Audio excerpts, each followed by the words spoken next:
Большая белая акула стремится оседлать своего противника, режиссера-документалиста, в одном из самых опасных и зловещих водных путей на нашей планете. Шансы на выживание финалиста ужасного столкновения с хищной акулой кажутся ничтожно малыми, практически нулевыми. Вдобавок ко всему, когда неожиданные и непредвиденные обстоятельства вступают в игру с гигантским китом, подступающим к нападению, ситуация становится еще более критической и наполненной опасностью. 5 мучительных и напряженных минут проходят в гнетущей атмосфере, и все вокруг устрашающе кричат и вопят, когда кажется, что свирепое морское чудовище готово поглотить дайвера целиком. Не забудьте подписаться и активировать кнопку звукового оповещения, чтобы не пропустить каждую новинку. А теперь давайте углубимся в основной сюжет этой невероятной и полноправной истории. В Южной Африке, на небольшом, но зловещем и таинственном участке моря, который различают между островом Дайр и Гейзер-Роком, располагается водоем, известный как один из наиболее предотвратимых и опасных мест на планете. Эта местность заслуженно считается истинным адом для морских существ, а Финн Хук оказался в этом районе для выполнения миссии своей жизни, находясь в компании своей преданной съемочной группы документального фильма. Это место идеально подходило для их группы, поскольку они уже много лет запрашивали разрешение на свободное погружение с самыми опасными хищниками-вершинами океанических просторов. На скале Гейзер располагалась колония из 60 тысяч капских морских котиков, а на острове Дайер гнездилось около 900 пар африканских пингвинов. Эти водные просторы, манящие своей загадочной красотой, получили название «Акулья аллея», так как именно этот регион служит основным источником питания для больших белых акул, считающихся королевами океанских глубин. Каждый член команды испытывал трепет и уважение перед акулами, но для Финна это было нечто большее. Это было его призвание, его настоящая страсть и мечта. Несколько лет назад, занимаясь подводной охотой, он пережил уникальный и невероятный опыт, который навсегда изменил его восприятие океанских обитателей и его основания о взаимодействии с ними. После выполнения нескольких часов активной охоты под водой, Финн разматывал леску, когда его внимание привлекло невероятно быстрое, стремительное и пугающее движение. Оглядевшись, он не смог поверить своим глазам. Перед ним находился огромный черный глаз акулы, пристально смотрящий прямо на него, полон живого интереса и хищного намерения. Природа этого поразительного животного поразила его до глубины души и запомнится на всю жизнь. Он не мог представить, насколько велико это хищное существо. С такого близкого расстояния сразу стало ясно, оно является безжалостным хищником, которому остается только следить за потенциальной жертвой, которая может стать его следующим обедом.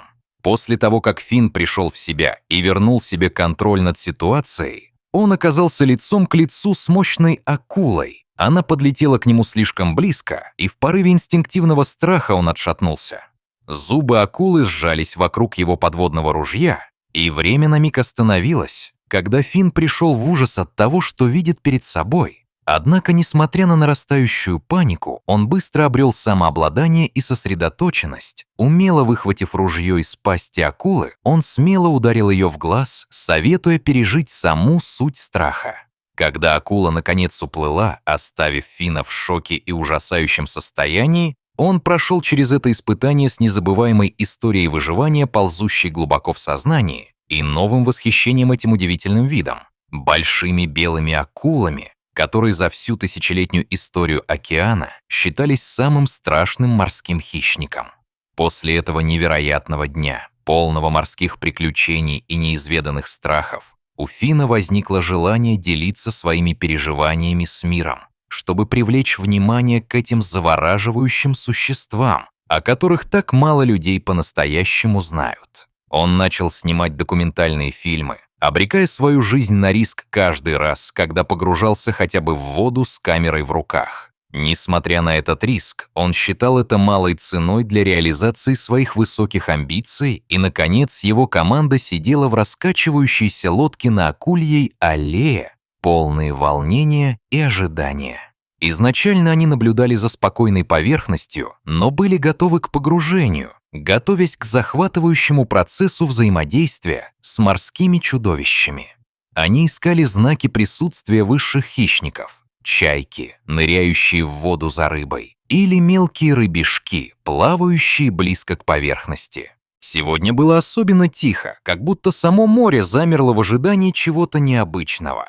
Пингвины на острове Дайер и тюлени на скале Гейзер, словно зная, что происходит, замерли, оставляя ощущение безмолвия и тревоги. Это явление сигнализировало, что под водой совершенно нет опасности. Финн собрался, стягивая на себя водолазный костюм, и, наконец, погружение началось. Он проверял свою камеру, пока его рабочие крепили части своего оборудования, смело и уверенно настраивая фокус для будущего подводного шедевра.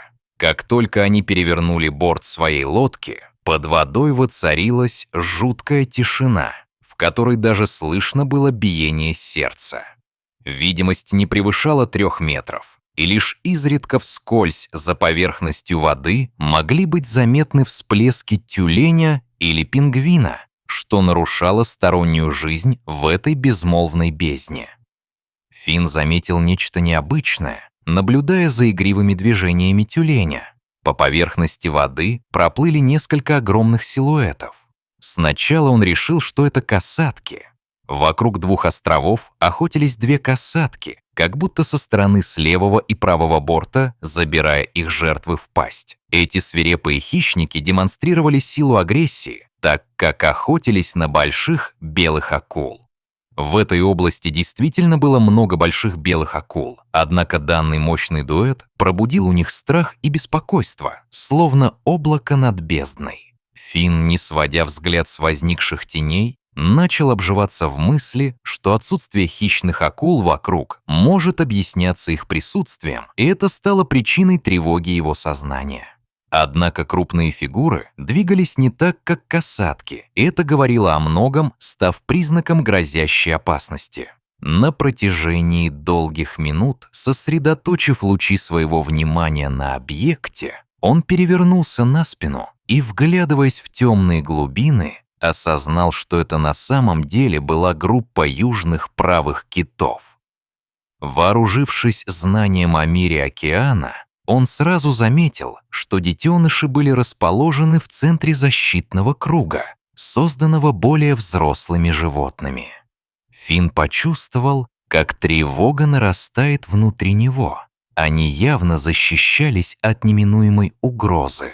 Уверенность Финна, словно воодушевленная молнией, указывала на присутствие по меньшей мере одного большого белого. За ним снова следовали другие знаки. Отсутствие тюленей и пингвинов голословно говорило о серьезной опасности, существующей под поверхностью. Он резко перерос собственные заботы и вскоре развернулся, как будто его инстинкт подсказывал ему об опасности, и моментально ощутил, что кто-то или что-то преследует его. Он в изумлении узнал акулу, исчезнувшую за спиной. По характерной грубой и чешуйчатой коже стало ясно — это была большая белая акула.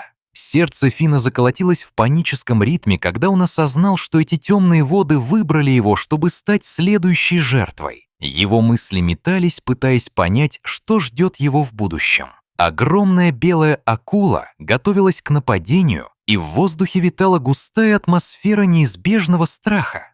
Как будто в замедленном действии Финн вдруг заметил, что в мутной воде он не сможет опередить появление акулы. Она могла появиться в любой момент, и его неподвижность становилась рискованной из-за непредсказуемости хищника. Состояние страха охватило Финна, и он продолжал плавать в надежде увидеть активность акулы. Вдруг, одним мощным толчком, что-то огромное подтолкнуло его снизу вверх, выбросив его на поверхность воды. Удар был столь сильным, что вырвал свет из его легких. Вода залила его дыхательные пути, и маска, обремененная всеми опасениями, слетела с его лица, оставляя его в безумном изумлении.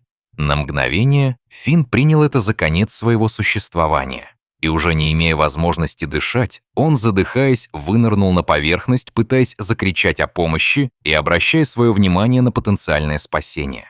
К счастью, мгновением спустя он понял, что огромный незваный зверь отступил в сторону, как будто не желая больше его преследовать. В следующее мгновение Финн оказался в пасти морского чудовища. Его разум заполнило чувство безвозвратной потери, когда он осознал, он может стать просто очередной жертвой, незаслуженно попавшей в лапы хищника. Он думал, что стал жертвой огромного белого кита, величайшего создания в океане. Мысль о его возможной смерти показалась Финну комически абсурдной, и в то время как его адреналин зашкаливал, его ноги свисали из пасти огромного.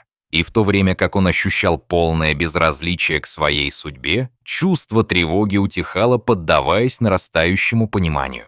В этот момент Финн осознал, что острые как бритва клыки вовсе не пронзают его плоть. Что-то казалось странным. Играла ли с ним акула? Или есть другой смысл в его нынешнем состоянии?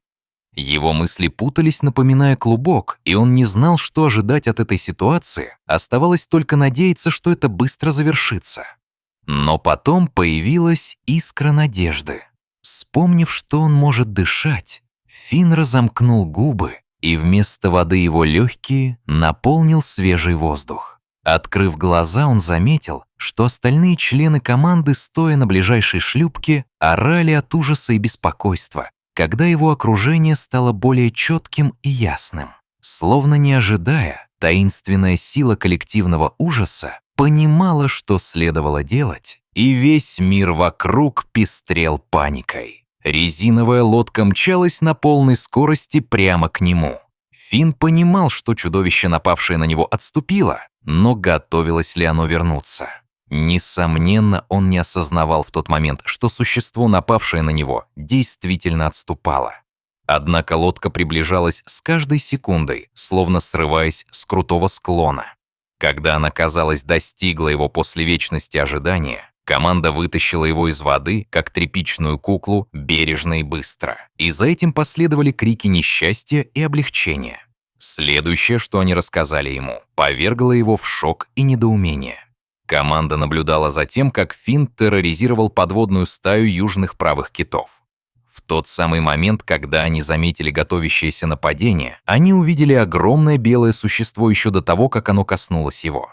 Поэтому, когда один из южных китов вытолкнул Финна на поверхность, выталкивая его из пасти акулы, это показалось абсолютно естественным и предопределенным. Для этой акулы схватить Финна было противоестественно, так как возможно, что кит спешил на помощь самым невероятным образом, увидев, как его естественный противник нападает на его дружка. Этот вопрос пересекал границы обычной логики. Кит обернулся в сторону, когда акула наконец отступила, и Финн смог снова вскользь осознать мир вокруг. Несмотря на то, что этот огромный опыт длился всего лишь 5 минут, как наивность детства, Финн и вся его команда никогда не забудут эту историю, наполненную такими сильными эмоциями и неожиданным поворотом событий, которые бросают вызов правилам существования. Какова же странная эта история, когда она заставляет задуматься. Если бы вы стали свидетелем того, как вашего друга полностью поглотил кит, какие бы чувства вызвало это у вас? Вы когда-нибудь имели дело с морским хищником? Мы приглашаем вас поделиться своими мыслями и впечатлениями в комментариях, потому что ваше мнение имеет значение для нас. Ваша точка зрения важна для нас, и мы искренне надеемся увидеть вас в следующих новостях. Если вам понравилась эта история, уверены, что следующее видео на вашем экране тоже сумеет привлечь вас. Не забудьте подписаться на наш канал, оставить лайк и активировать уведомления, чтобы не пропустить ни одно из наших видео в будущем. Крепко целую и до встречи в следующем сюжете.